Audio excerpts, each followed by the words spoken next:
So good evening, friends. We are here to discuss topic number 4, paper 2, section 1, titled Globalization of POPs are optional. So every year there is one question from this topic, especially 15 to 20 marker. तुम लोग start करते हैं। Question आता है तो उसमें TNC NNC जुड़ा रहता है, तो वो जो टॉपिक्स है ना कॉन्सेप्ट्स में वहाँ भी आता है, तो वहाँ पर नोट्स में कम रहता है, जो कॉन्सेप्ट है बेसिक यहीं पर है।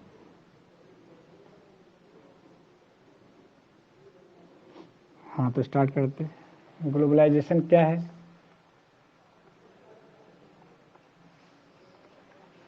लाइन से ढेर सारे डिफिनेशंस आते हैं, ये है वो है, बता दीजिए। इंटरकनेक्टेडनेस ऑफ द सर ये बॉर्डरलेस वर्ल्ड हो गया। ये केंची ओहामे कहते हैं इसको बॉर्डरलेस वर्ल्ड। मार्शल मैक्यूलम कहते हैं इसको ग्लोबल विलेज। फिर ये एंथनी गिरी हैं, वो कहते हैं compression in time and space. अच्छा, हाँ, मार्शल मैकलुहान है ग्लोबल विलेज, और एंथोनी गिडेंस है जो बोलते हैं, जो आपने बोला।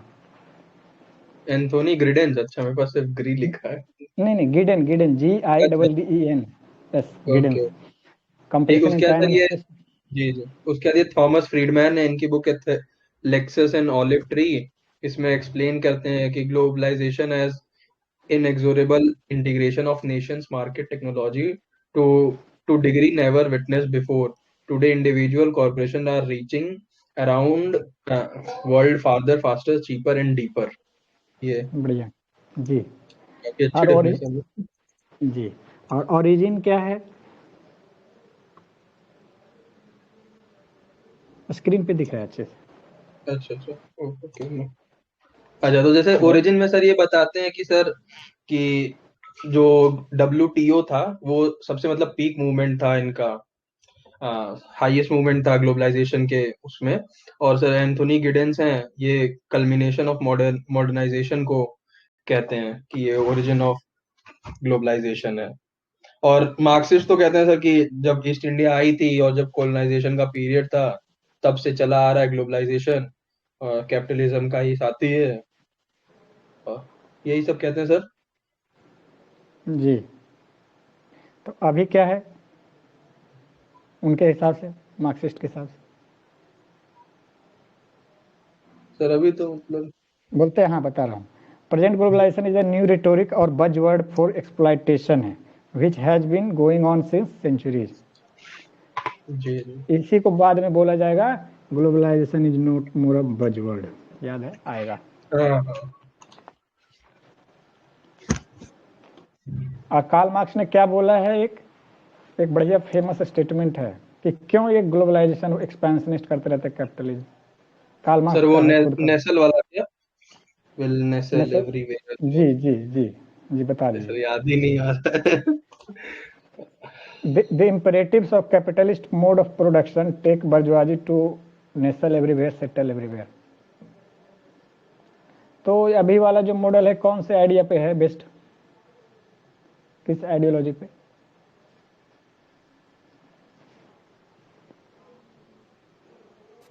New liberal. अच्छा अभी, हाँ, वेव्स ऑफ ग्लोबलाइजेशन बता दीजिए।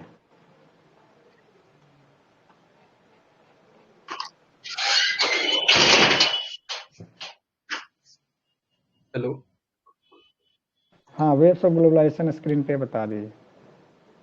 जी सर इसमें कहते हैं सर ये पहली वेव की सर मतलब वो एकदम प्री इंडस्ट्रियल एरा में 1450 से लेके 1850 में, जिसमें यूरोपियन एक्सपेंशनिज्म और कॉन्क्वेस्ट को डिस्क्राइब करते हुए बताते हैं। फिर सर सेकंड बताते हैं सर वर्ल्ड वॉर 2 से जस्ट पहले तक। तो उसमें बताते हैं कि स्प्रेड और इंट्रेंचमेंट ऑफ यूरोपियन एम्पायर, मतलब सर कैसे कॉलोनीज और ये सब एकदम जो ग्लोबलाइजेशन है उसको मतलब एकदम काफी पीक पे ले गई। इस्टेब्लिश हुआ है, कॉलोनियल इस्टेब्लिश हुआ, उनका पावर बढ़ा तो इंटीग्रेट कर रहे थे हाँ किसी हाँ। न किसी। जी सर। फिर उसके बाद सर थर्ड वेव बताते हैं जो कि मतलब 1960 से चली आ रही है, जो मॉडर्न टेक्नोलॉजी है और ये सब है। उसके बाद यहाँ पे ग्लोबलाइजेशन का शिफ्ट बताते हैं कि फ्रॉम वेस्ट टू ईस्ट हुआ है। और फोर्थ वेव अभी मतलब इन मेकिंग है, और one driven by emerging economies, like जो मतलब अभी डेवलपिंग कंट्रीज हैं उन लोग के थ्रू ग्लोबलाइजेशन की नई वेव आ रही। सर इसमें ये अफ्रीका और इन सबको बता रहे हैं ना कि जैसे जो डेवलपिंग कंट्रीज है वो अपना ग्लोबलाइजेशन अफ्रीकन और लीस्ट डेवलप कंट्रीज में फैलाना चाहती हैं। नहीं, वो तो चाहती थी, पहले वाला भी हर जगह नेशनल एवरीवेयर सेटल एवरीवेयर कर ही रहे थे। अब जो है कि कभी हाँ कभी हाँ रिट्रीट की जो बात उठ जाती है, because it was led by capitalist countries.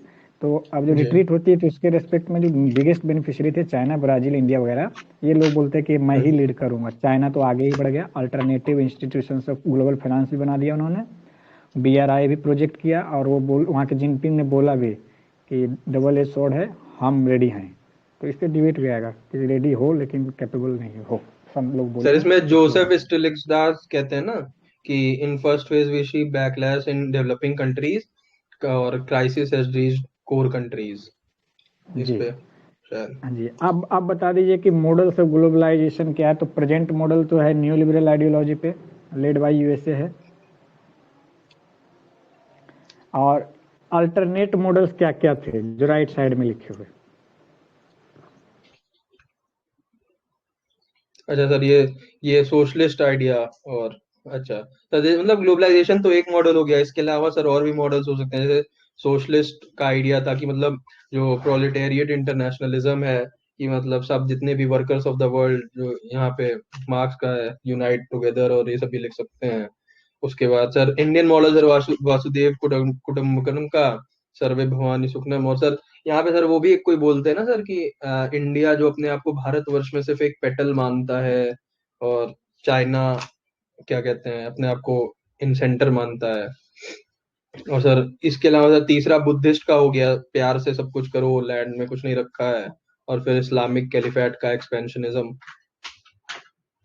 हाँ, तो पहला जो है मार्क्सिस्ट वाला मॉडल है, तो उसमें दिखता है कि प्रोलेटारिएट इंटरनेशनलिज्म की बात होती है, जिसमें कि प्रोलेटारिएट ऑफ द वर्ल्ड जो है यूनाइटेड है, सिमिलर काउजेज है, सिमिलर फैक्टर्स ऑफ एक्सप्लॉयटेशन है, और सिमिलर फेट है, और सब जगह एक जैसा रिवॉल्यूशन आएगा। तो उनका स्टेटमेंट है, workers of the world unite, you have nothing to lose but change. Indian sir model में हम इसमें लोग वसुधैव, प्रेजेंट, जी जी, हाँ सर बोलिए इंडियन बोलिए मॉडल बोलिए। में हम इंडियन मॉडल में हम लोग वसुधैव कुटुंबकम की बात करते हैं, जिसमें पूरा विश्व एक परिवार है। और सर्वे भवन्तु सुखिना, मतलब कि सभी की भलाई हो, सभी लोग सुखी रहे। No winners and no losers, no zero sum game. अब बुद्धिस्ट आइडिया वाला था कि हमारा जो भी मॉडल होगा, या तो हम लोग जो पढ़े थे कि उनको क्या बोलते थे, उनके सम्राट को महासम्मता, वो विनर्स ऑफ द हार्ट होंगे, सोल्स होंगे। और इस्लामिक कैलिफेट की एक मॉडल देख सकते हैं यदि देखेंगे तो, क्योंकि उनका कैलिफेट जो बहुत जगह फैला हुआ था। और बस इतना ही है, वो कितना आगे बढ़ा territorially, that is different thing. Present models है जो न्यू लिबरल आइडिया पे है, बेस्ड है, USA का है, हेजेमोनिक आइडिया बन चुका है। और प्रेजेंटली जब बैकलेस की बात आती है, या जो ट्रंप के समय जो बैकलेस की बात हो रही थी, राइदर वो खुद ही पैर खींचे कर रहे थे, पीछे कर रहे थे, तो उनमें चाइना ने सोचा कि लीड करूं, और जिनपिंग को एक मॉडल या बोलिए कि वैक्यूम मिलने लगा या स्पेस मिलने लगा अपने आप को असर्ट करने का ग्लोबल इंटरनेशनल सिस्टम में, और स्पेशली इन इकोनॉमिक सिस्टम में। तो जिनपिंग ने बोला China is willing to lead more inclusivity और सस्टेनेबिलिटी के साथ। और उन्होंने बोला कि not the but one of the forms of globalisation है। ये बोला कि न्यू लिबरल जो है ना, ये एक नहीं कि यही है, द सिंगुलर है, और भी मॉडल्स हैं, उसमें देखेंगे जो देख चुके हम लोग। फिर है कि न्यू लिबरल को बोला जाता है, खास करके भीखू पारेख जो बोलते हैं ना कि सिविलाइजेशनल डायलॉग होने चाहिए, तो new liberal model of globalisation को बोलते हैं इम्पोज फ्रॉम एबव है, टॉप पे। तो कभी कभी आप देखेंगे रेडिकल अप्रोच वाले अपनाएंगे कि ग्लोबलाइजेशन फ्रॉम बिलो किया जाए। फिर डिसकंटेंट से अगेंस्ट ग्लोबलाइजेशन स्टिग्लिट्ज़ ने लिखा है, और फिर इन्होंने बाद में भी एक बुक लिखा है, डिसकंटेंट्स अगेंस्ट ग्लोबलाइजेशन रिविजिटेड। तो सर ये ये प्रेजेंट बुक शायद स्टेट में आशुतोष वार्ष्णेय भी कहते हैं ना सर, ग्लोबलाइजेशन इन रिट्रीट में, शायद वो कि आगे बढ़ेंगे, ग्लोबलाइजेशन में। अच्छा अच्छा। वो आगे देखेंगे, सब देखेंगे। एक डिबेट आया कि जब से ग्लोबलाइजेशन को इन्होंने बोला ये है वो है, मतलब उन्होंने पोजीशन करना शुरू किया न्यू लिबरल्स वाले, तो कुछ लोगों ने बोला कि ग्लोबलाइजेशन इज ए मिथ। तो हम लोग देखेंगे कि ग्लोबलाइजेशन एज रियलिटी, तो ये रियलिटी वर्सेस मिथ का एक डिबेट हुआ था स्कॉलर्स के बीच में। तो हम लोग यहाँ देखेंगे कि रियलिटी कौन बोलते हैं, तो ऑब्वियसली मोस्टली रहेंगे न्यू लिबरल्स वाले, और मिथ वाले रहेंगे जो खास मार्क्सिस्ट टाइप के रहेंगे, या तो जो बोलेंगे इधर वाले फिलहाल एग्जैक्टली देखते क्या बोलते हैं रियलिटी वाले। रियलिटी में है केनेची ओहेम का बॉर्डरलेस वर्ल्ड है, मार्शल मैकलुहान का है ग्लोबल विलेज, एंथनी गिडेंस का है stretching and deepening of relations across space, Friedman का जो हम लोग ने देख लिया है उसमें कुछ इन्होंने फ्रीडमैन नहीं बोला, नो लॉन्गर अ बजवर्ड, जो कार्ल मार्क्स ने मार्क्सिस्ट वाले बोल रहे थे, कार्ल मार्क्स ने मार्क्सिस्ट वाले जो बोल रहे थे कि ये सिर्फ बजवर्ड है, बना दिया गया फेमस, पुराना वाला ही कंटिन्यू है। तो फ्रीडमैन ने जवाब दिया। अब आगे बढ़ेंगे नेक्स्ट पेज में, उसमें लिखा है कि ग्लोबलाइजेशन एज मिथ। तो ग्लोबलाइजेशन एज मिथ में कौन कौन बोलते हैं? रोसेनबर्ग है, वो बोलते हैं कि ये सेल्फ सर्विंग मिथ है, खुद के फायदे के लिए बना रखा है। कंसेप्चुअल फॉली है to make capitalism and US hegemony more acceptable. George Hein and Ramesh Thakur बोलते हैं सॉफ्ट बेली ऑफ कैपिटलिज्म। ये आगे जाके इंड ऑफ ज्योग्राफी भी बोलेंगे, not end of history but end of geography. क्यों? कनेक्टेड हो गया तो ज्योग्राफी खत्म हो गई, सब कनेक्ट हो जाते हैं। जैसे हम लोग, आप लोग पुणे से हैं, इधर से उधर से, पता ही नहीं चल रहा कौन किधर से, आप पूछ रहे थे कि वो यहीं रहते हैं क्या, आपको दिखता है। End of geography Ramesh Thakur. Arundhati Roy का कैपिटलिज्म अ घोस्ट स्टोरी, इन्होंने लिखा कि new liberal capitalism as a mutant variety of colonialism, ये पास्ट से जोड़ती हैं। तो इनका भी थोड़ा लेफ्ट है, लेफ्ट थोड़ा नहीं, लेफ्टिस्ट हैं, लेफ्ट स्कॉलर हैं ये, तो इनका भी उस तरह से जाता है मार्क्सिस्ट की तरह। तो ये बोलते हैं new liberal capitalism as a mutant variety of colonialism है और रिमोट कंट्रोल्ड है और डिजिटली ऑपरेटेड है। ये ऐसे नहीं बोलेंगे रिमोटली कंट्रोल्ड, नहीं बोलेंगे रिमोट कंट्रोल्ड, रिमोट जिनके हाथ में वो न्यू लिबरल कैपिटलिस्ट है और डिजिटली ऑपरेट कर रहे, खुद ही कंट्रोल कर रहे। एक हर्स्ट एंड थॉम्पसन है, मार्क्सिस्ट स्कूल के, उन्होंने डायरेक्ट बोला ये मिथ है। उन्होंने बोला, हर्स्ट एंड थॉम्पसन ने बोला international economy is less open now, trade is restricted to west in particular. ये 10 साल पहले का व्यू है उस समय का, तो अभी आप बोलेंगे कि हर चीज देखेंगे तो एग्जैक्ट नहीं रिफ्लेक्ट होगा। No shift in finance from develop to developing countries. अब तो थोड़ा चाइना का जो ग्लोबल फाइनेंस, सॉरी उनका जो AIB आया, NDB सब आया है, तो थोड़ा सा लग रहा है कि फाइनेंस थोड़ा डेवलप टू डेवलपिंग कंट्रीज आया है। बेंथम सर आपका ना माइक थोड़ा सा उसको शांत रखिएगा। हाँ, thank you. Growth of internationalisation and regionalisation हुआ है और genuine transnational companies are less. ये बोलते हैं कि जो ट्रांसनेशनल कंपनी की तरह दिख रही है वो एक्चुअली नेशनल कंपनीज है, उनका कैरेक्टर ट्रांसनेशनल नहीं है कि वो सभी का देख रहे हैं, वो अपने देश का अपने हिसाब से, अपने देश के पॉलिसी के हिसाब से वो गाइड हो जाते हैं, होते रहते हैं। तो few companies are there which is truly transnational, ये इनका बोलना है। ये डिबेट फिक्स हो गया, खत्म हो गया। आगे चलिए, अब देखते हैं कि अब पहले देखेंगे इसका इफेक्ट क्या है, तो विनर्स कौन है, लूजर्स क्यों। सिलेबस में एक लिखा हुआ है कि इम्पैक्ट ऑन डेवलपिंग सोसाइटी और impact on developed world society. Sir ये जो डिबेट है ग्लोबलाइजेशन मिथ वर्सेस रियलिटी, इसमें एक पॉइंट ये भी है, मीन्स एक तो हम लोग इसको इस क्लासिफिकेशन में देख रहे हैं कि लिबरल्स क्या कह रहे हैं, मार्क्सिस्ट क्या कह रहे हैं, और एक इसमें मीन्स एक्चुअली ये सिनोनिमस ही है, बट ये दूसरा टाइप ऑफ क्लासिफिकेशन है कि इसमें एक सेप्टिक्स क्या बोल रहे हैं और जो बहुत रिगोरस स्टैंड ले रहे हैं हाइपर ग्लोबलिस्ट वो क्या कह रहे हैं, और फिर उनको बीच में बैलेंस जो हम लोग आगे भी देखेंगे वो ट्रांसफॉर्मेशनलिस्ट क्या बोल रहे हैं। तो हाइपर ग्लोबलिस्ट का जो ये कहना होता है कि जो स्टेट्स जो है वो अब पोस्ट सॉवरेन फीचर्स में चली गई है कि सर मैं करता हूँ से, है ना। अच्छा ठीक है फिर वो करता हूँ, उसको करेंगे, अप्रोचेज देखेंगे। अभी थोड़ा ये डिबेट में आगे बढ़ गए ना, फ्लो में थोड़ा आगे बढ़ लेते हैं, उसमें अप्रोचेज देखेंगे सर आपका बात का, और फिर देखेंगे कि जो मेन स्ट्रीम थ्योरी है रियलिज्म, न्यू लिबरल, लिबरल्स क्या सोचते हैं, मार्क्सिस्ट क्या सोचते हैं, फेमिनिस्ट क्या सोचते हैं, वो देखेंगे। ठीक है, अभी हम करेंगे विनर्स एंड लूजर्स। हाँ, मुझे कर लेना चाहिए, वो थोड़ा मिस आगे पीछे हो गया, तो आपने याद दिला दिया, सही बात है, थैंक यू। अब विनर्स में कौन कौन से ये देख लेते हैं।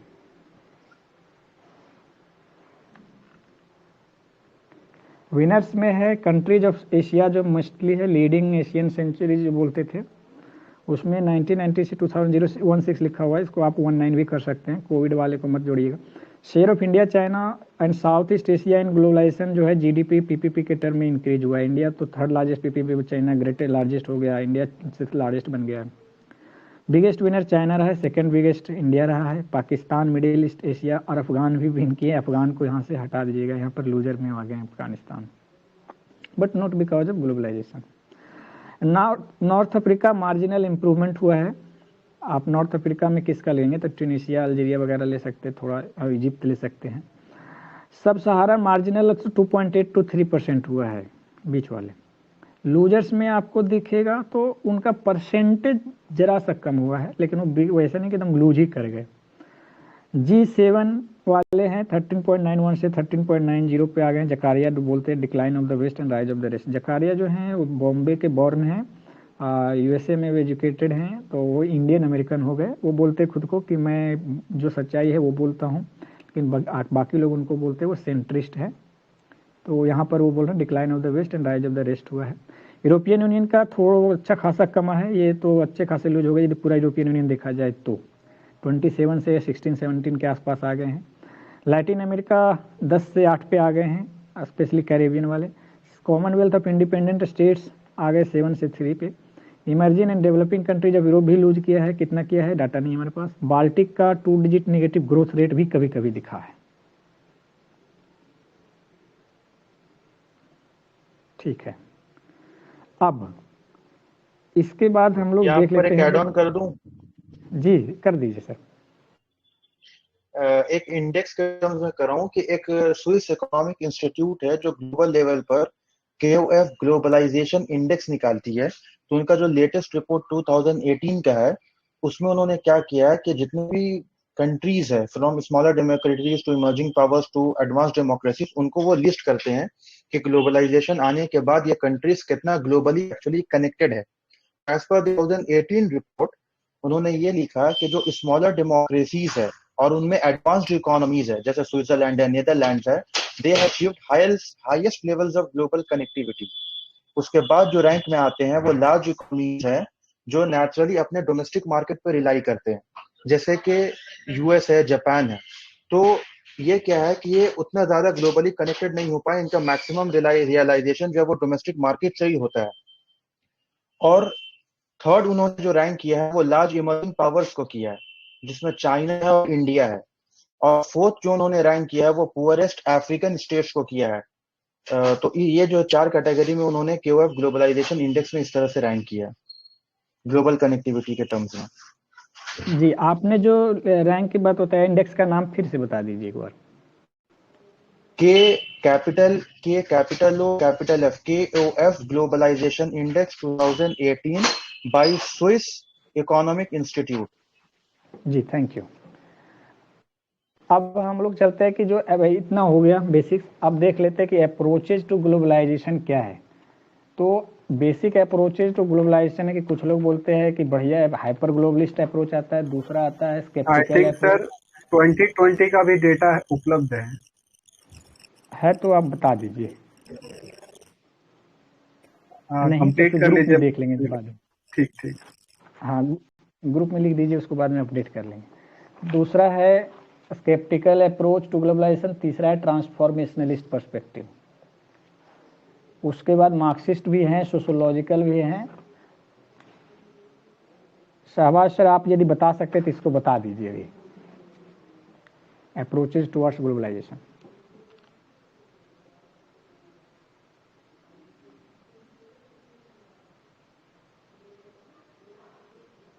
सर आप बता दीजिए, मैं इसमें जो ऐड ऑन करना होगा वो कर दूंगा, क्योंकि मैं अभी इस तरह से।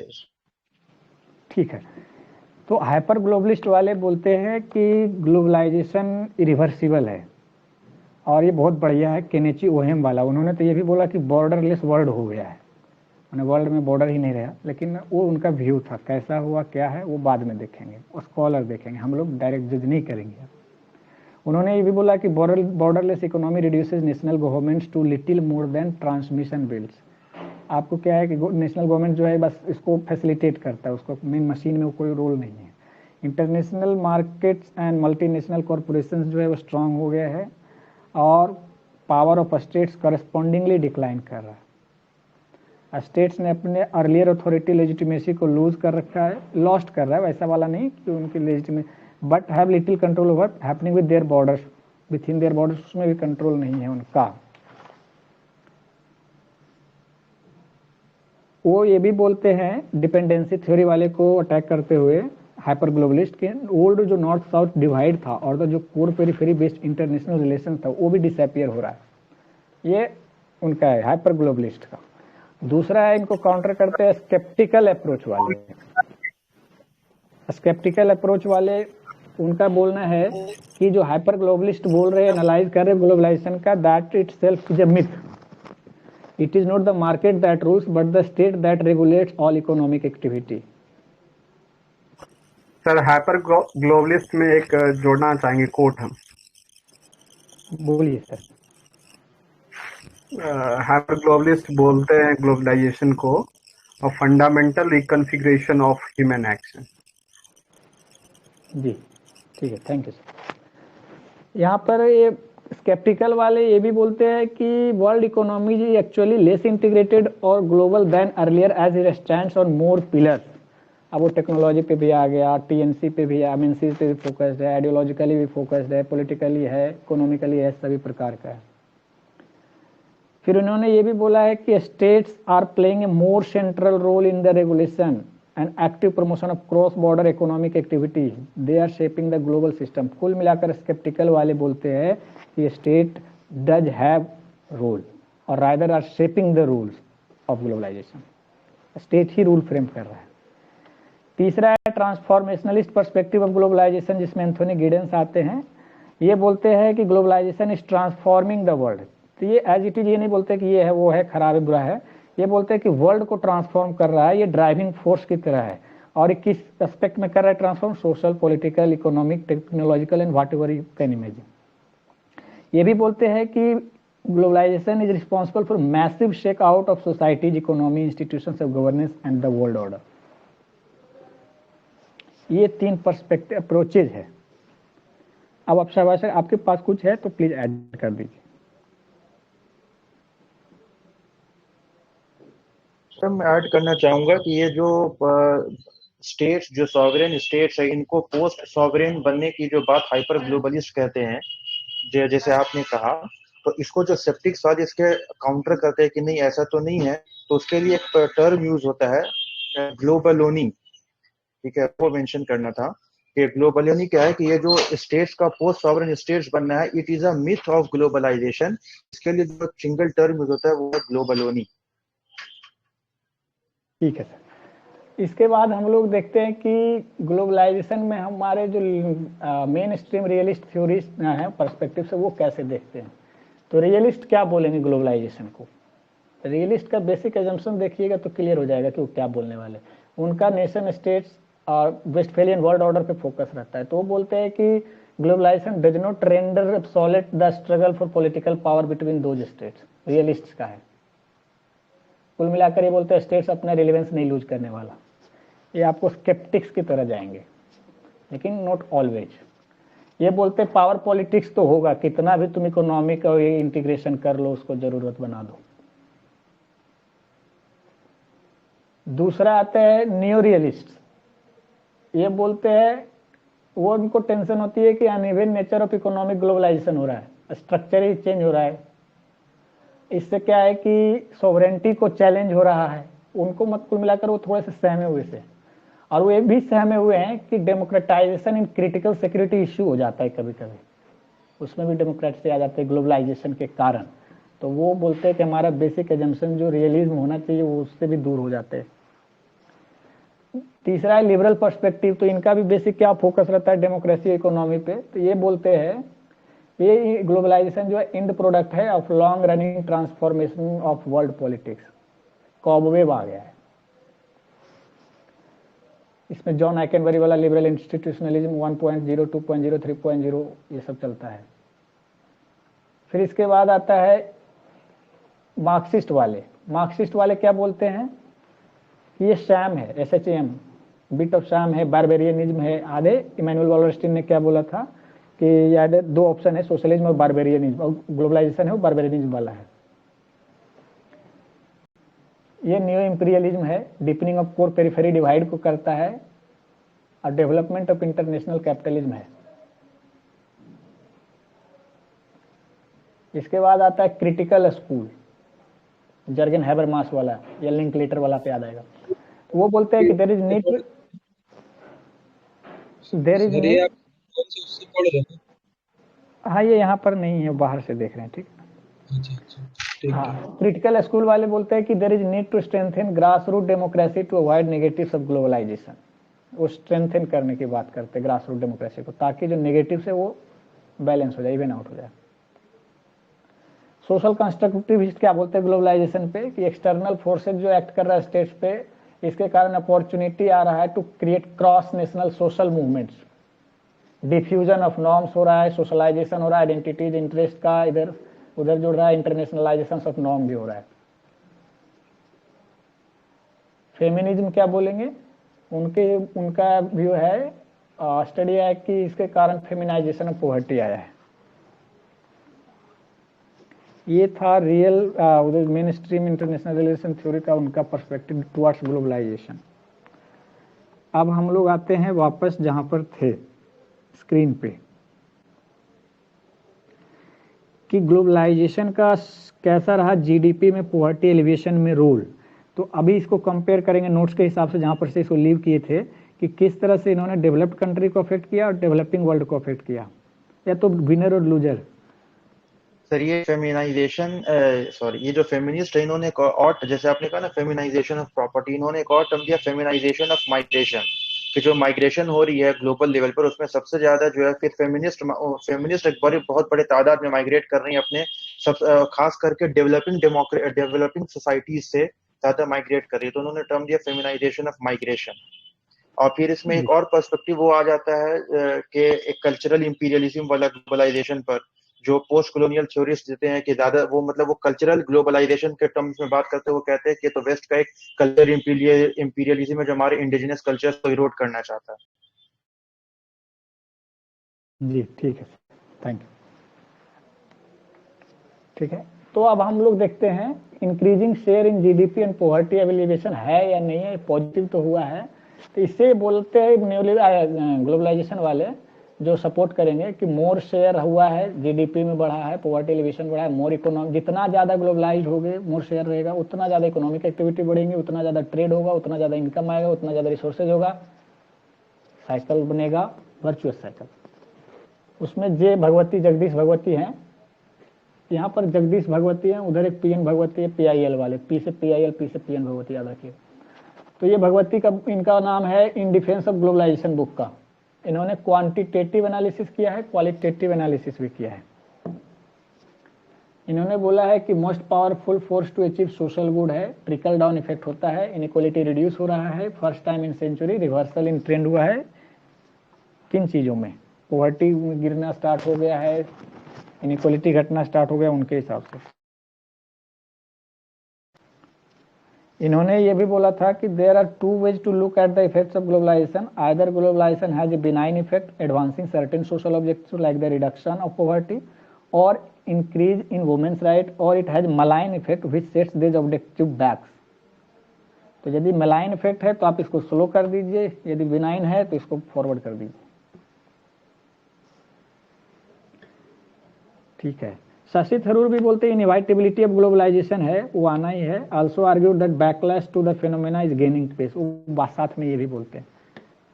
कोफी अन्नान बोलते हैं कि arguing against globalisation is like arguing against gravity. कर लो, खींच लो, जब तक पकड़े रहोगे, लेकिन जाएगा तो उधर ही। फिर है सामिर की बात की थी अभी आपने, Kofi Annan, spelling UN general secretary थे ना, Kofi Annan, KOFI space ANNAN। Sameer Saran है, ये बोलते हैं कि as we seek globalisation we must ensure it is a version that leaves no person behind, we must seek globalisation that serve diversity and unique perspectives that make the world richer, we must seek technologies that serve humankind and are not designed only to further wealth and prosperity for a few. ये सब ठीक है। अब favour of globalisation में हम लोग जो data देते हैं, जगदीश भगवती अपने बुक में उन्होंने स्टडी करके दिखाया था ना क्वांटिटी, तो ऊपर में हम लोगों ने क्वालिटी देख लिया, नीचे में उन्होंने सेकंड पॉइंट में क्वांटिटेटिव बता रहे हैं।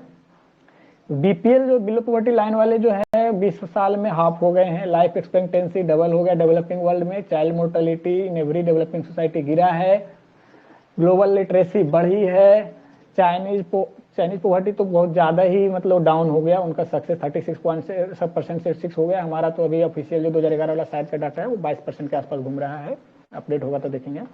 वियतनाम में मिरेकल हो गया, एक जनरेशन में ही वो पुअरेस्ट कंट्री से मिडिल इनकम कंट्री में आ गए 25 साल में, लगभग 20-25 साल में ही। यूरोपियन यूनियन ने 30 million jobs based on export उन्होंने बनाया। फिर है कनाडा का 2/3 जीडीपी जो है इंटरनेशनल ट्रेड से आता है। फिर increase in real income of poors in USA हुआ है, रिलेटिव टू बात की बात। ये प्रो वाले हैं। कंक्लूजन में हम लोग क्या देखेंगे कि uneven among and within Nations है, ये डबल एज स्वॉर्ड है, ये एज लिखना पड़ेगा। डबल एज स्वॉर्ड में बार बार जिनपिंग बोलते थे इनको, चैलेंजेस एंड अपॉर्चुनिटी। तो ये नोट जब जिनपिंग बोल रहे थे तो याद रखिएगा वो प्री कोविड में बोल रहे थे। अब चाइना उसके बाद आगे असर्ट कर गया है, उस टाइम एक पीसफुल राइज वाला ज़्यादा उनका नैरेटिव चला रहे थे वो, अब वो चाइना ड्रीम वाले नैरेटिव में आ गया। तो जिस टाइम ये बोल रहे थे खुद को उन्होंने सोशल कंस्ट्रक्टिविस्ट डिक्लेयर किया, सेल्फ डिक्लेयर्ड, और बोला कि हम तो सोशल कंस्ट्रक्टिविस्ट हैं, सबको साथ लेके चलते हैं। उन्होंने बोला भी था कि थ्यूसिडाइड ट्रैप में फंसने की बात नहीं है, जैसा कि मीर सैमर बोल रहे थे, वो तो बोल रहे थे कि अल्टरनेटिव मॉडल ऑफ कोएग्जिस्टेंस आएगा सुपर पावर में, रिविजनिस्ट ऑफ स्टेटस क्वेस्ट में। इन्होंने बोला कि we need to be prepared, capacity building पे फोकस करना है, स्किल डेवलपमेंट पे फोकस करना है, जैसा कि अमर्त्य सेन ने बोला था। यहाँ पर एक बात बताता हूँ कि चाइना क्यों राइज कर गया, तो उसका कोई लेना देना नहीं है ऑथोरिटेरियनिज्म से या डेमोक्रेसी से। अमर्त्य सेन ने अपने अनसर्टेन ग्लोरी में डायरेक्ट एम्पिरिकल स्टडी में बोला है कि वो सिर्फ और सिर्फ इसलिए राइज किए क्योंकि उन्होंने ह्यूमन डेवलपमेंट कैपेबिलिटी अप्रोच को अपनाया और उसमें इन्वेस्ट किया। बाई चांस उनका पॉलिटिकल लीडरशिप ने ये काम कमिटेड होकर किया और हमारे वाले ने नहीं किया। हमारे प्राइम मिनिस्टर भी डेमोक्रेसी पे बोल चुके हैं कि democracy has delivered and democracy will deliver. तो उनका जो बिना नाम लिए बोल रहे थे वो चाइना को ही जा रहा था मैसेज वो उस समिट में। जिनपिंग ने बोला था, ग्लोबलाइजेशन पे आ जाता है, जिनपिंग ने बोला था globalisation alone not responsible for job losses in west. वहां बोला कि ऑटोमेशन उन्होंने ज्यादा कर दिया है, इनकरेक्ट पॉलिसीज अपनाया है।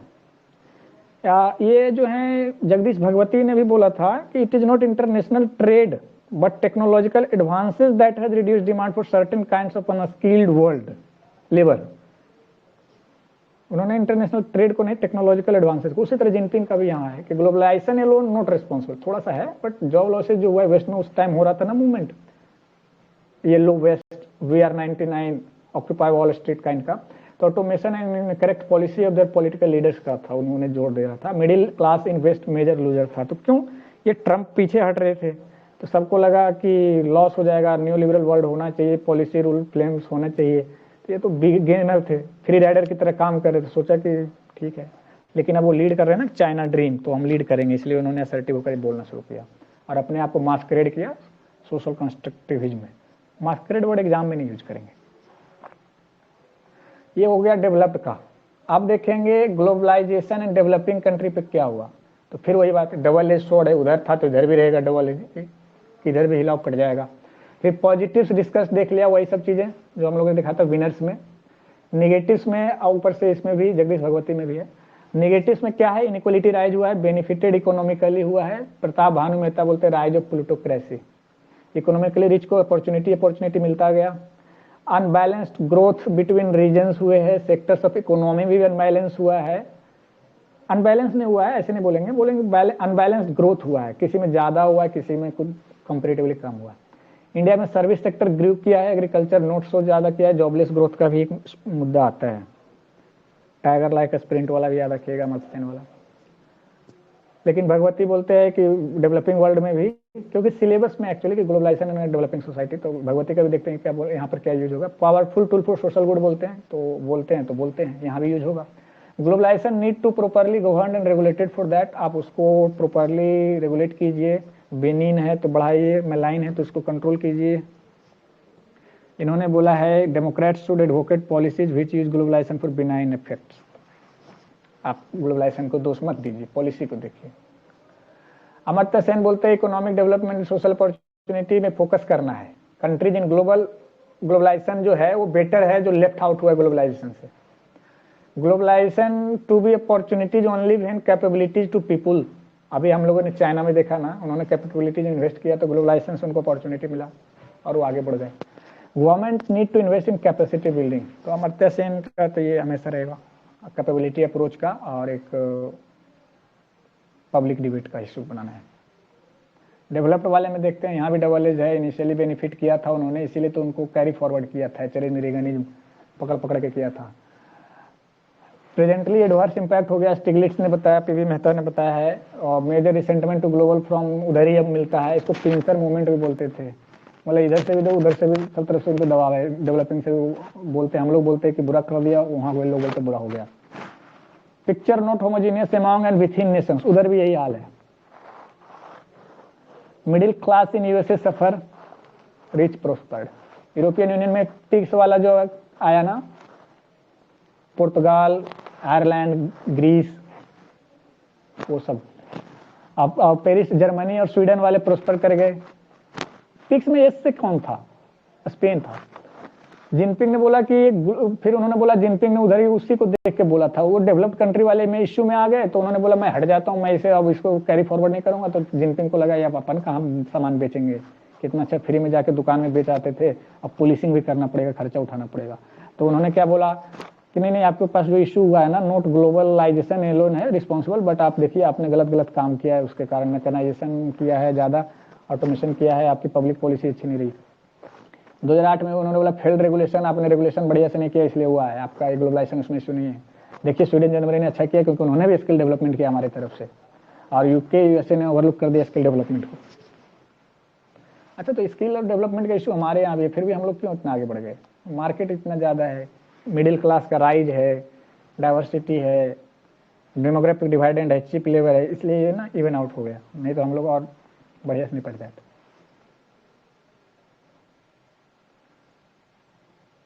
अच्छा, रिस्पॉन्सेज टुवर्ड्स ग्लोबलाइजेशन में क्या क्या है?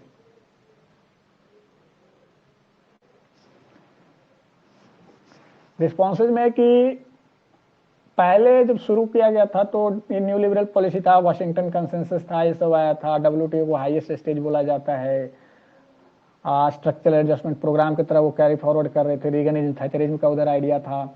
इनिशियली अपोज हुआ था डेवलपिंग वर्ल्ड में, नाउ इन डेवलप्ड कंट्री में भी आ गया है। Globalisation passing through the worst phase, pincer movement बोलता है, attacked by all sides. Globalisation GDP stagnant हो गया ग्लोबल।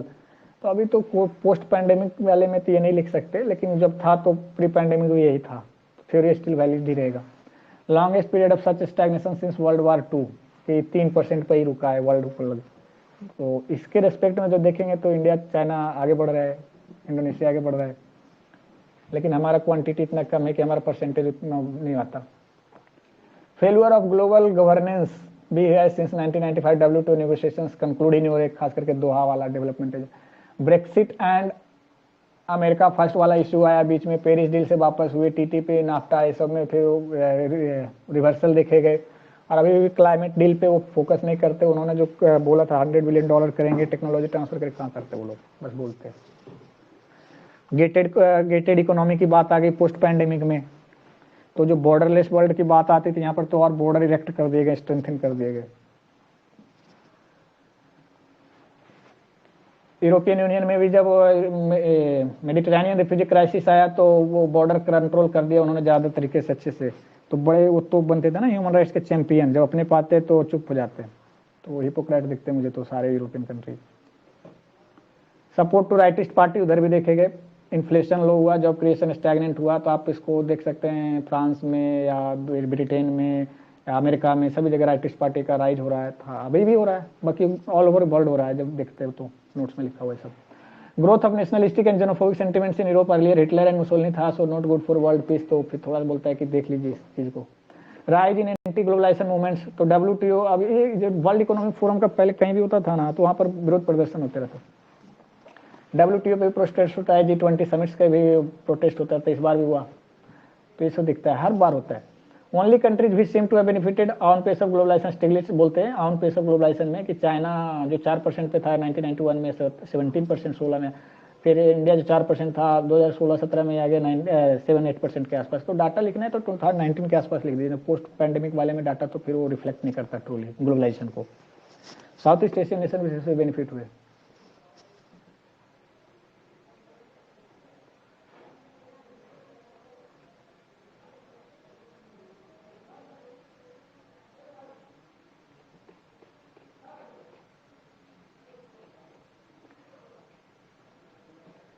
फ्यूचर प्रोस्पेक्ट्स क्या है?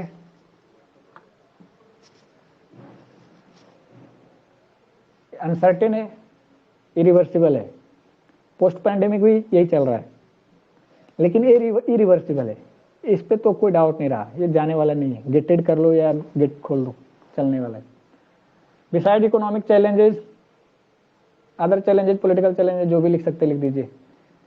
Various other challenges cannot be handled by even superpower on its own. Climate change, terrorism, crime और या pandemic ना, our fates are tied together। Antonio Guterres का article आया था ना इंडियन एक्सप्रेस में। तो अब फिर यूनिवर्स क्या बोलते हैं, aggregation is the law of universe, Aurobindo Ghosh. Otherwise if we are not aggregated तो nature will destroy us. Imperative for humanity to go together है, good sign that China wishes to leave after UK US, ये बोल रहे हैं, लेकिन अब हम नहीं बोलेंगे। Now we shall also be leading. हमारे प्राइम मिनिस्टर मोदी जी ने एक दिया था, आइडिया है उनका, उन्होंने लिखा था, वेब फॉर्मेट में लिखते बार बार, अभी बाद में आएगा ऐसे लिखा हो, पढ़ देता हूँ। हमारे प्राइम मिनिस्टर ने बोला है कि कोविड-19 has shown us the limitations of the existing international system. In the post Covid world we need a new template of globalisation based on fairness, equality and humanity. We need international institutions that are more representative of today's world. We need to promote human welfare and not focus on economic growth alone. India has long championed such initiatives. ये नहीं मिलेगा sir, जहाँ थे आप वहीं पर चलिए। To add upon this, I just want to add one line. इन्हीं के हाल फिलहाल के, मोदी जी के हाल फिलहाल के स्पीचेस में उन्होंने एक बात बोली थी शायद, कि उन्होंने बोली, शायद नहीं है ये कंफर्म है, कि the world of 2021 could not be ruled with the institutions made in, मतलब उस एरिया में जो 1945 के इंस्टीट्यूशंस में। ये भी उन्होंने मतलब जो रिस्पेक्ट में बोला था कि जितने भी इंस्टीट्यूशंस हैं, जैसे आप बता रहे थे एंटोनियो गुटेरेस, मतलब वो भी बता रहे थे सारे के सारे इंस्टीट्यूशंस वो तो या तो पॉलिटिसाइज्ड हैं या फंक्शन नहीं कर रहे हैं। तो मोदी जी की ये भी डायलॉग है कि जो आज की दुनिया है वो उस जमाने के रूल्स से या उस जमाने के इंस्टीट्यूशन से नहीं चल सकती, तो ये इम्पेरेटिव है कि रिफॉर्म कीजिए। ये यूएन स्पीच में बोला था मोदी जी 2020 के या 20 के या 21 के अगस्त में गए थे वहां पे, और उनकी स्पीच हुई थी, तब उन्होंने यूनाइटेड नेशन में बोला था, with respect to reforms in UNSC and similar statement can be used for globalization. ये तब की बात है। Thank you sir. वो मैं कब बोला था उन्होंने, ये उन्हीं की स्टेटमेंट है। ये मुझे लग रहा है कॉन्टेक्स्ट उनका था यूएनएससी रिफॉर्म का। आप सही बात है, वो बाकी उसको हटा के आप कहीं भी यूज कर सकते हैं। वो उन्होंने बहुत जगह ऐसी बातें की है, तो ग्लोबलाइजेशन पे भी उन्होंने ये बोला था जो अभी मैंने बोला। हम लोग देख लेंगे कहाँ पर थे, फ्यूचर प्रोस्पेक्ट्स में क्या है, वहाँ पर आगे थे। हाँ, तो वहाँ आप देखेंगे कि ठीक है, जो लीड करना चाहते हो कि करना चाहते हैं, हम लोग भी लीड करना चाहते हैं। हम लोग भी global world rule based world order चाहते हैं। हम लोग भी कोई यूनिपोलर हेजेमोनी की नहीं चाहते, लेकिन हम लोग भी न्यू लिबरल रहे, लेकिन सब इक्वलिटी किस तरह का है वो हम लोगों ने देखा प्राइम मिनिस्टर के विजन में। फिर अब देखेंगे कि जो चाइना जो बार बार बोलता रहता कि मैं लीड करूंगा, मैं लीड करूंगा, क्यों करते हैं? क्योंकि वो बिगेस्ट बेनिफिशियरी था और sees itself as middle kingdom, that is axis mundi. तो किसी दिन तो मुंडी काटूंगा इसका, वो अलग बात है, 60-70 साल लगे, 100 साल लगे। Future prospects of globalization being led by China, कैसा होगा? उन्होंने बोला, वर्ल्ड इकोनॉमिक फोरम ने बोला कि उन्होंने वर्ल्ड इकोनॉमिक फोरम में बोला था मैं लीड करूंगा। Enhanced rule based economic order बनाए, AIIB है, NDB है, BRI है। तो BRI में तो क्या रूल बेस्ड बड़ा है, जो दिखेगा ओपेकनेस की उस पर चलती है, लेकिन उन्होंने बोला तो माने, बोला तो बोला। Indicated will increase overseas investment. फिर करेक्टिंग द करेंसी पॉलिसी, उस समय बात चलता रहता था, करेंसी मैनिपुलेटर का टैग लगा दिया था यूएसए ने। उस पर स्पीच बोला था कि globalisation is wrongly blamed for many issues. Global financial crisis को बोला था उन्होंने कि रेगुलेशन का फेलियर है उनका, ग्लोबलाइजेशन का फेलियर। कुल मिलाकर वो सपोर्ट कर रहे थे, लीड करने के लिए अपने को स्पेस देख रहे थे। फ्री राइडर्स को तो मजा आता ही है, चैलेंजेस सी राजा मोहन ने अलॉन्ग विथ अदर जो है, जो सी इनका सिर्फ इन्हीं का नाम लिखा हुआ है, बाकी सबका मिला हुआ है यहाँ पर। तो जो चैलेंजेस ये बोलते हैं कि China wants to lead, but do China have the capacity? तो what are the challenges before the Chinese led globalisation if it would be? अभी उनके पास क्या चैलेंजेस है? तो बोला कि उनका इकोनॉमी जो स्लो डाउन करता है न्यू नॉर्मल बन चुका है, वो एक्सेस कैपेसिटी और हाई कॉर्पोरेट डेप्थ में घुस चुके हैं, खुद ही हर जगह घुसे हुए हैं, तो इसलिए उनका कैपेसिटी मतलब ओवरलोड हो चुका है। और वो difficult to make the shift in its economy, तो ज़्यादा शिफ्ट नहीं कर सकते, फ्लेक्सिबिलिटी लूज कर रखा है उन्होंने अभी के हिसाब से। Can not supply world with a large and accessible market as USA, ये दिखता है। यूएसए का आप देखिएगा कि उन्होंने सभी से खुद के मतलब ट्रेड डिफिसिट में रहते हैं, लेकिन चाइना उल्टा करता रहेगा हमेशा। तो बोलने में करने में कखनी करनी वाला बात है।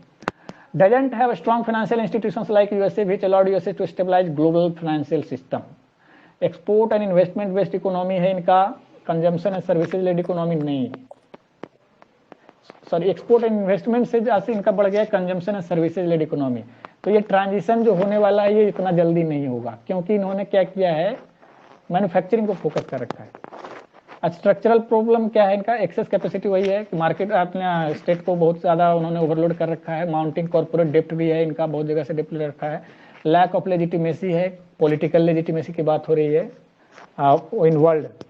तो इसी लैक ऑफ लेजिटिमेसी को फुलफिल करने के लिए बोलते हैं ना कि we have the democracy that work. इन्होंने बोला था समिट के पहले, तो हमारे प्राइम मिनिस्टर ने अमर्त्य सेन अमर्त्य सेन का इंटेलेक्चुअल का यूज हुआ कि democracy has delivered, democracy will deliver. तो अब इसी में देखो पाकिस्तान बोलता है डेमोक्रेसी तो वहां चल रही है, वो अच्छा लग रहा है, तो ठीक है, वो क्यों बोल रहे हैं हमें पता है। तो ये अल्टरनेटिव मोड यही पर से आता था कि कैसे कॉम्प्रिहेंसिव थ्रीट दे रहा है यूएस हेजेमोनी को। एक alternative model of political system को ये अल्टरनेट कर रहे थे, ठीक है, लेकिन लेजिटिमेसी अभी तो नहीं आया है, बाद में लाएंगे, कैसे लाएंगे वो देखेंगे। अभी तो फिलहाल नहीं दिखता कितना सस्टेन करेगा। फिर इनका है प्रेशर कुकर सिंड्रोम, पॉलिटिक्स में भी किंडल बर्गर ट्रैप है कि लेने का है लेकिन वो टाइम रेडी नहीं हो रहे अभी। Free rider on USA led globalization का है, तो जहां पुलिसिंग की बात आएगी तो क्या will he be taking responsibility for the world policing. China is facing strong policy make in America fear of flight of capital. आप तो बोलेंगे कि चाइना का इंडिया का थ्रेट है, फिर यूक्रेन क्राइसिस का भी है, तो पोस्ट पैंडेमिक क्राइसिस है, सारे जो भी इकोनॉमिक है। फिर उनका जो लैक ऑफ लेजिटिमेसी को ना बिडेन ने इस बात को पकड़ा और global first democracy for summit उन्होंने ऑर्गेनाइज किया, इसी लेजिटिमेसी को और डिग्रेड करने के लिए चाइना, क्योंकि चाइना का हेजेमोनी में उसका एक कल्चरल वैल्यू, पॉलिटिकल वैल्यू का बहुत बड़ा रोल है न्यू लिबरल पॉलिसी का। कंक्लूजन क्या देखेंगे चाइना के हिसाब से? चाइना कांट, 2-3 लाइन के बाद बोलिएगा sir. China can't alone support global growth, China and USA have to go together. तो ये हम लोग देख रहे हैं ग्लोबलाइजेशन के व्यू से, और international community to force them to be together, क्योंकि ये दोनों बिग बुल हैं। हाँ सर, आप बोलिए। ये प्रेशर कुकर सिंड्रोम क्या, ये बताएंगे? पॉलिटिक्स वाला है सर। आप पॉलिटिकल फ्रीडम नहीं देंगे, ग्रीवांस रिड्रेसल वाला सिस्टम नहीं देंगे, तो तियानमेन स्क्वायर को तो आपने दबा दिया, किसी दिन तो सिटी मारेगा, सिटी मारने नहीं देंगे तो कुकर फटेगा, बम बनेगा। Got it? सर ये जो चाइना का जो मेनली जो इकोनॉमी जो एक्सपोर्ट बेस्ड इकोनॉमी है, तो इसमें तो उनका सबसे बड़ा वजह यह है कि वो चीपली एक्सपोर्ट कर पाते हैं, और उसका सबसे बड़ा है कि उनका अवेलेबिलिटी ऑफ चीप लेबर। लेकिन जब स्कॉलर्स यही कहते हैं कि जब इनका चीप लेबर खत्म होगा तो इनको एक्सपोर्ट से ज्यादा डोमेस्टिक डिमांड से जो है अपने आप को सर्वाइव करना पड़ेगा। तो अभी जो चाइना के ग्रोथ में जो ऑलरेडी एक स्लो डाउन आ चुका है, ये एक फर्दर स्लो डाउन आएगा। तो एक इस तरह का कोड भी है ना कि by time China is going to get economically as powerful as USA is going to grow old, इस तरह का एक स्टेटमेंट भी है ना। सर आप इकोनॉमिक पर्सपेक्टिव से बात कर रहे हैं, but pressure cooker syndrome is more of a political perspective. So pressure cooker syndrome is different. What you are saying is different. Both are dimensionally different. In pressure cooker syndrome, if you are too much strong and do not let others voice their concern, then they will someday or the other there will be huge revolt and there will be huge impulse reflecting, disturbing the whole political sphere. and the argument yours is somewhat correct, but it is not necessarily true, because अगर आप उसकी jobs, अगर cheap labour को भी आप, China का जो present economic system है ना, वो सिर्फ लेबर और एक्सपोर्ट बेस्ड नहीं है, अब टेक्नोलॉजिकल ओरिएंटेड भी ज्यादा हो रहा है। अगर आप देखेंगे तो ये चाइना की technology in China is comparative, is trying to beat the technology in United States of America. So उनका एक्सपोर्ट और उनकी इकोनॉमी टेक्नोलॉजिकली सस्टेनेबल हो सकती है नियर फ्यूचर में। सो बोथ आर डिफरेंट, वो देख लेना एक बार। ऐसी बातें ये जो जो जेनरिक हो जाए। मैंने जो ये इकोनॉमी वाली बात बोली है, ये प्रेशर कुकर के सिंड्रोम में तो बिल्कुल भी नहीं बोली, वो तो मुझे डाउट था, मैंने पूछ लिया, फिर मैंने एक एड ऑन पॉइंट बोला।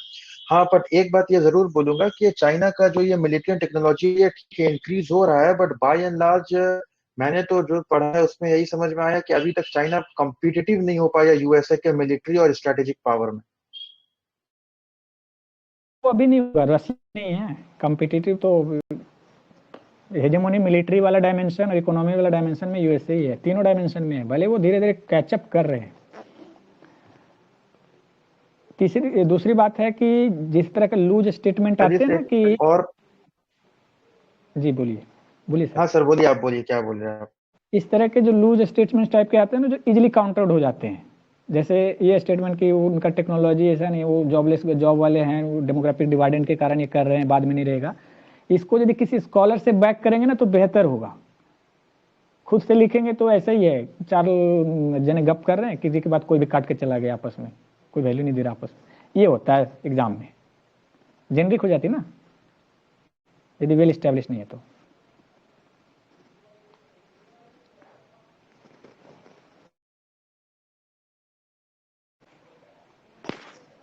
आप कुछ बोल रहे थे सर? हाँ, मैं एक बात ये और बोल रहा था कि यहाँ पर एक और पॉइंट ये है कि अगर इन केस, मतलब ये for the sake of argument ये अज्यूम भी किया जाता है कि इन केस अगर यूएसए से पावर ट्रांसफर हो रही है चाइना की तरफ, तो जो ऑफेंसिव रियलिस्ट है उनका ये है कि ये बहुत ज्यादा,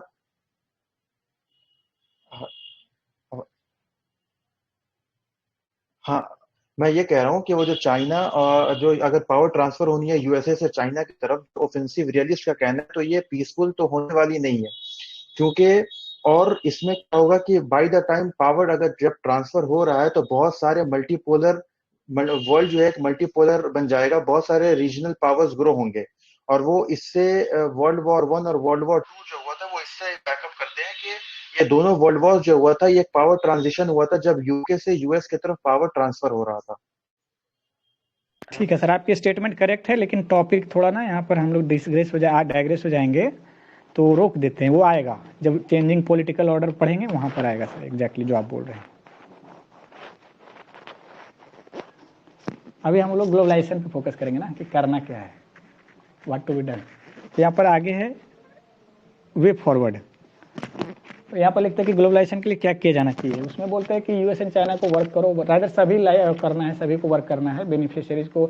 और G7 वालों ने कॉर्नवाल कंसेंसस भी लाया है, बोला कि हम लोग फिर से करेंगे मॉडल को, उन्होंने डेमोक्रेटिक मॉडल से करना है। BRI को भी अल्टरनेट उन्होंने दिया है, जो भी है। फिर वाशिंगटन कंसेंसस से आगे बढ़ रहे हैं। फिर western country should not mix Jio politics and Jio economics, क्योंकि वो इकोनॉमिक्स का यूज करते रहते हैं अपने पॉलिटिकल इंटरेस्ट के लिए, उसको नहीं करना चाहिए वेस्टर्न को। बिगेस्ट चैलेंजेस है जो प्रमोशन ऑफ ग्लोबल ग्रोथ होना चाहिए, ग्लोबल ग्रोथ ट्रेड में बढ़ना चाहिए, 3% पे स्टैग्नेंट है। तो कोरोना ने, कोविड क्राइसिस ने तो उसे और कर दिया है, और इसके बाद हम लोग देख रहे हैं कि गेटेड इकोनॉमी की कंसेप्ट आ गया है, बाई चांस प्रोटेक्शनिज्म की आ गया है। तो हमें ऑटार्किक में नहीं जाना है, लेकिन ग्लोबल सप्लाई चेन को रिजालियंस बनाते हुए उस पर रिजालियंस ही बनाना है एग्जैक्टली। जिनपिंग का एग्जैक्ट उनका था कि growth needs innovation, we need innovation consistently, new drives of growth, drive fourth industrial revolution लाएंगे। फिर ग्लोबल गवर्नेंस इंस्टीट्यूशंस में डेमोक्रेटिक डिफिसिट जो डेविड हेल्ड वाला वो करना है। फिर है कि reform global financial institutions adequately करना है, इन्वेस्ट, जब यहाँ पे IMF वर्ल्ड बैंक की बात हो रही है, इन्वेस्ट इन स्किल डेवलपमेंट करना है। और कोई वे फॉरवर्ड की ग्लोबलाइजेशन कैसे सस्टेन करेगा तो बता दीजिए।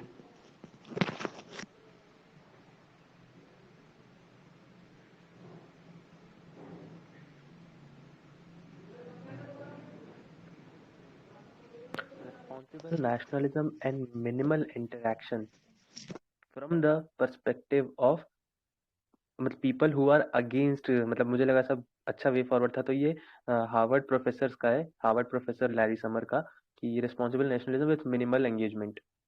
तो ये डी ग्लोबलिस्ट पर्सपेक्टिव दिखाता है कि जी ठीक है। रिवर्सिबल है, रखो, लेकिन ऐसे रखो।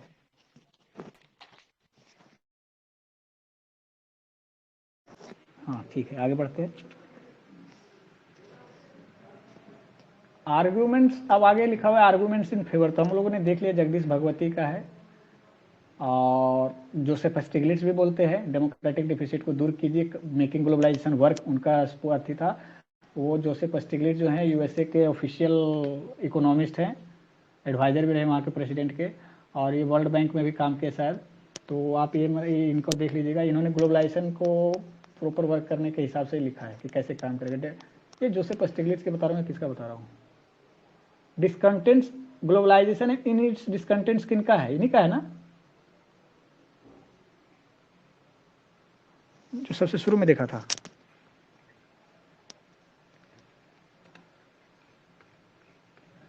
अरे ये तो बता दीजिए किनका है। हाँ सर, इन्हीं का। हाँ तो फिर यही है।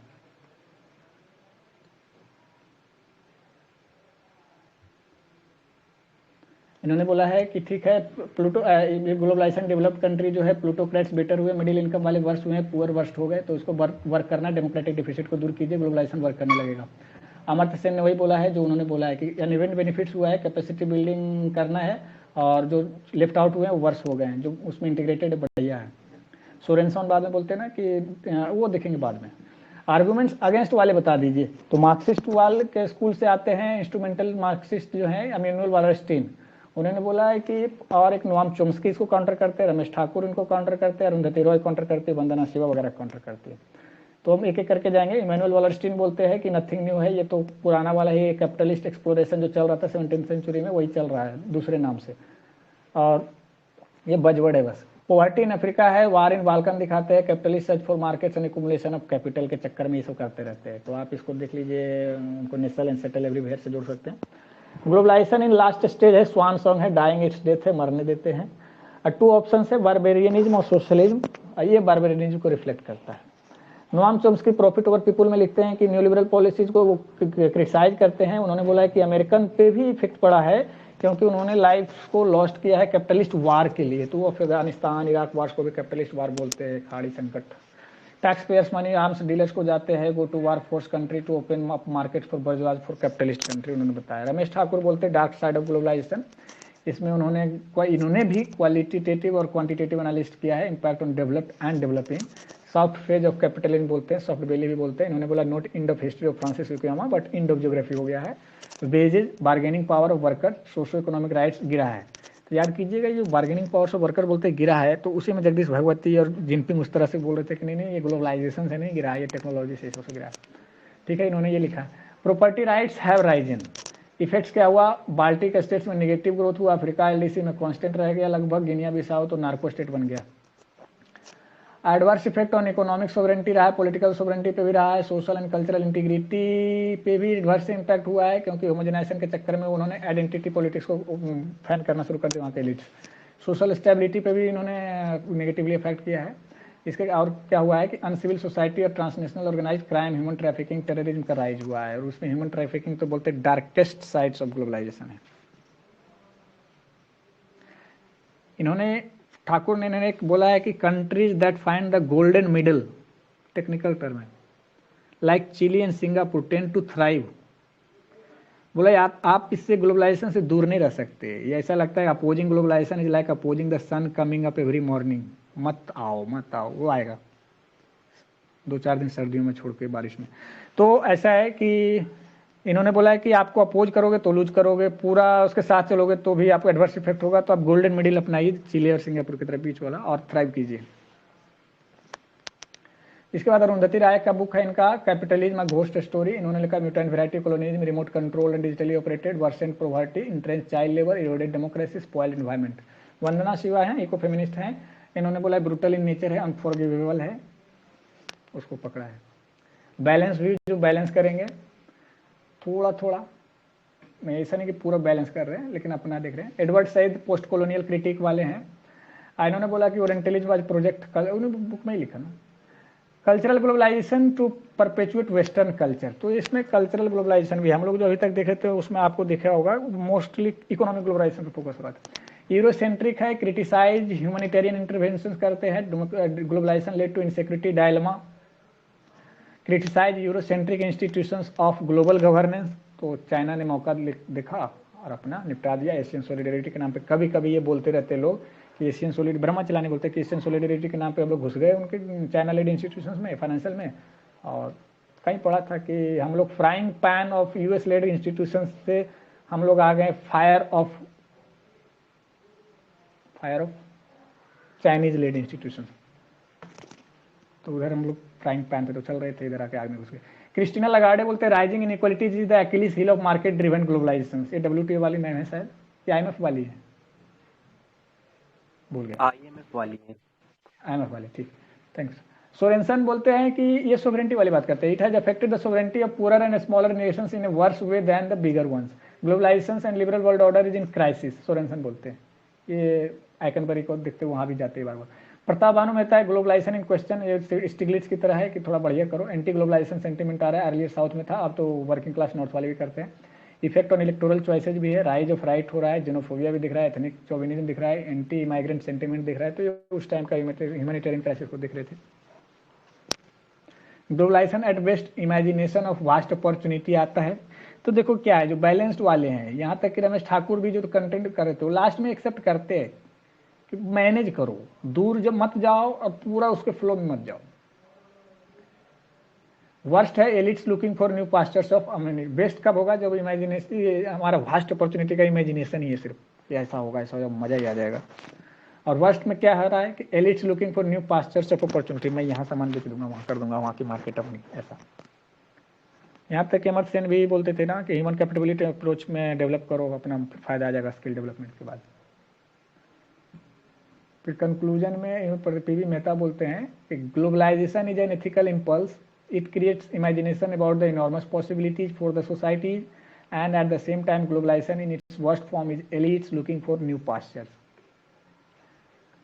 हमारा PM मोदी का जो बताया था वो भी आ जाएगा, आप उसको अब लिखेंगे तो ज़्यादा बेहतर है कि उन्होंने कोविड-19 को भी अपने स्टडी में इंक्लूड किया है। Article of Shri Raja Mohan last में यहाँ पर लिखा है,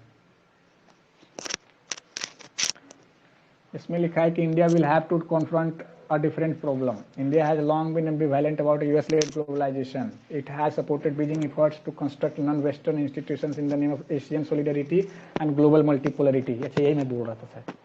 Yet in the last few years, Delhi has found itself at the receiving end of China's new clout in the multilateral arena, including the United Nations and the nuclear supplier group.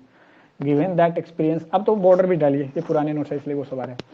Given that experience, might Delhi want to jump from the frying pan of Western economic primacy to the fire of China-led globalization? China won't be alone in the race to fill up the gap being left by US. Germany has also sought interest in sharing influence in the Indian Ocean region along with other powers like Australia, Japan and France. Way forward में है कि democratic deficit दूर कीजिए, focus और innovation कीजिए, वही वाले जो पुराने थे, ऑनर कीजिए प्रोमिसेज को, यूएस एंड चाइना को लेकर चलना है। हम तो बोलेंगे इंडिया को भी लेकर चलो, साथ में घुस जाएंगे, लीडर ही रहेंगे।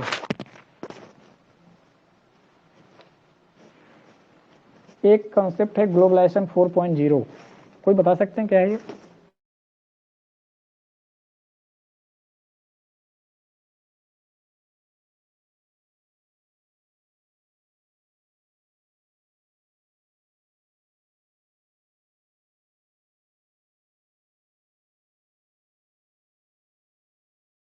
ग्लोबलाइजेशन 1.0 था ट्रेड ड्रिवन, 2.0 था 80s में मैन्युफैक्चरिंग, ग्लोबल मैन्युफैक्चरिंग हो रहा था, 3.0 था 90s में ग्लोबल रिसर्च एंड डेवलपमेंट हुआ, पेटेंट हुआ, ट्रिप्स ये सब जो आ रहे थे, तो आप देखिएगा उसका रिफ्लेक्शन आ रहा होगा WTO में।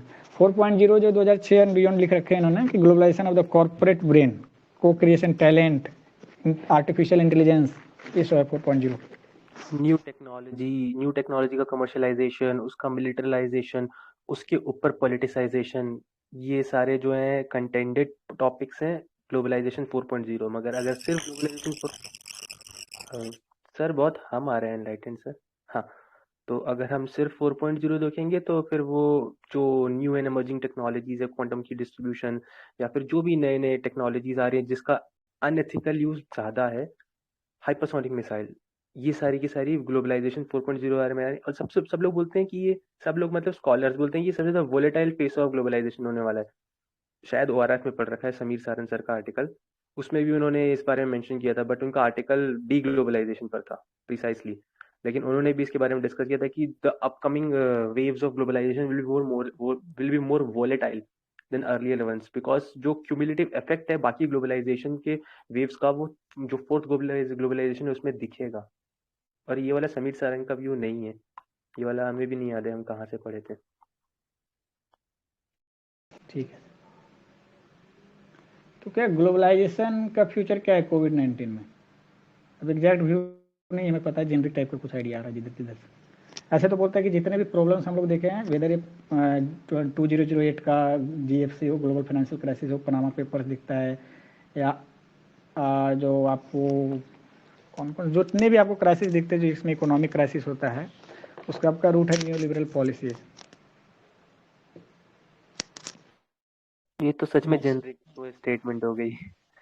हाँ, ये जेनरिक है। सर इसमें एक जोसेफ नेल का एक आर्टिकल था, COVID-19 might not change the world. So in this he highlighted that supply chains related to national security may be readjusted to regionalization, but unlikely to disrupt all global supply chains. So इसमें हम example देखते हैं supply chain resilience initiative जो Japan, India और Australia का है।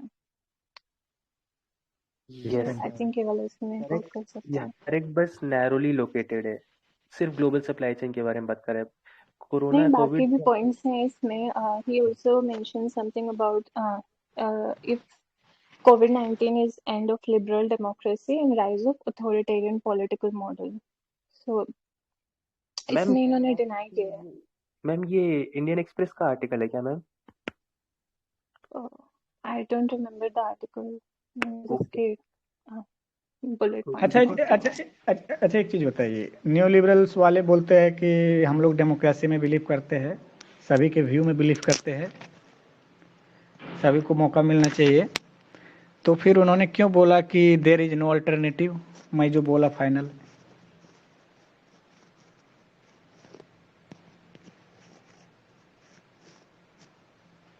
Actually हम question समझ नहीं आया। क्वेश्चन समझ में नहीं आया ना। न्यू लिबरल्स और लिबरल्स वैल्यू जो होते हैं पॉलिटिकल थ्योरी में पढ़िएगा तो दिखता है ना कि लिबर्टी पे फोकस करते हैं, सभी के फ्रीडम ऑफ स्पीच, इंस्पिरेशंस, वो डिफरिंग व्यूज देखते हैं, उसमें से कंसेंसस निकालने का कोशिश करते हैं, इंडिविजुअल्स पे फोकस करते हैं, इकोनॉमी में भी डेमोक्रेसी पे फोकस करते हैं, हर जगह सभी लेवल पे। फिर उन्होंने ये सब करते हुए भी क्यों बोला कि कंसेंसस आ गया है, there is no alternative of new liberalism globalization? ये जो क्वेश्चन है वजह से तो मल्टीकल्चरिस्ट वगैरह उनको क्रिटिसाइज करते हैं, पोस्ट मॉडर्न आइडियोलॉजी। कुछ नहीं, वो बताता हूँ मैं, ये रॉबर्ट नोजिक की तरह है ये सब, कुल मिलाकर वो हिपोक्रेट है यहाँ पर, एक नहीं करना, वो अपने फायदे के लिए कर रहे हैं सब। मैं वही बोलने जा रहा था, अगर हम इस क्वेश्चन का आंसर देना है तो कुछ नहीं, चुपचाप से मार्क्सिस्ट पर्सपेक्टिव और जो भी मतलब सोशलिस्ट पर्सपेक्टिव उसको रख देंगे, आंसर आपका आंसर आ जाएगा। ये क्वेश्चन आएगा नहीं, मैंने इसे इनफॉर्मली पूछा था। एक नाओमी क्लीन है, NAOMI KLEIN, NAOMI Naomi KLEIN, Naomi clean, ये बोलती हैं कि new liberals advocated the use of crisis to impose unpopular policies while people were distracted. ये सब जा रहा है क्रिटिक्स टाइप का। इनको लॉकडाउन को भी ग्रेट लॉकडाउन बोला है on the terms of great depression, तो बोला उससे भी वर्स्ट हुआ था। ग्रेट डिप्रेशन में 25% ट्रेड वॉल्यूम डिक्रीज किया था, यहाँ पर तो 30% के आसपास जा रहे। इसको डिग्लोबलाइजेशन भी कभी कभी टर्म किया गया था, लेकिन देखते हैं कि वापस आ रहा है, ये जस्ट लाइक ग्रेविटी हो गया, आना ही है इनको। ठीक है, इसमें कुछ और वैल्यू एडिशन ना, पोस्ट कोविड वाले अच्छे से आए नहीं। फ्री जकारिया का था 10 लेसन्स, तो उसमें बोल रहे थे कि हेल्थ पे फोकस कीजिए, एजुकेशन पे फोकस कीजिए, नेशन स्टेट पे ज़्यादा करते हैं आप। इधर न्यू लिबरल्स को उसमें बोल रहे थे कि आप भी थोड़ा कंसीड कीजिए। न्यू लिबरल्स वाले क्राइसिस में आ जाते हैं तो वो कुछ कर नहीं पाते, वो हर बार एक्सपोज हो जाते हैं। द बेस्ट फॉरवर्ड में बता रहा हूँ फिर से, लास्ट में इस सेशन को एंड करूँगा। हमारे प्राइम मिनिस्टर नरेंद्र मोदी ने बोला था, COVID-19 has shown us the limitations of the existing international system. In the post-COVID world, we need a new template of globalization based on fairness, equality, and humanity. We need international institutions that are more representative of today's world. We need to promote human welfare and not focus on economic growth alone. India has long championed such initiatives. ठीक है, sir ये कहाँ पर मिलेगा, कोई article है? Ma'am मैं जहाँ से पढ़ रहा हूँ बताऊंगा डिस्कशन बंद होने के बाद। ओके, ठीक है, बंद कर दो। Yes sir. Thank you friends for sharing your views.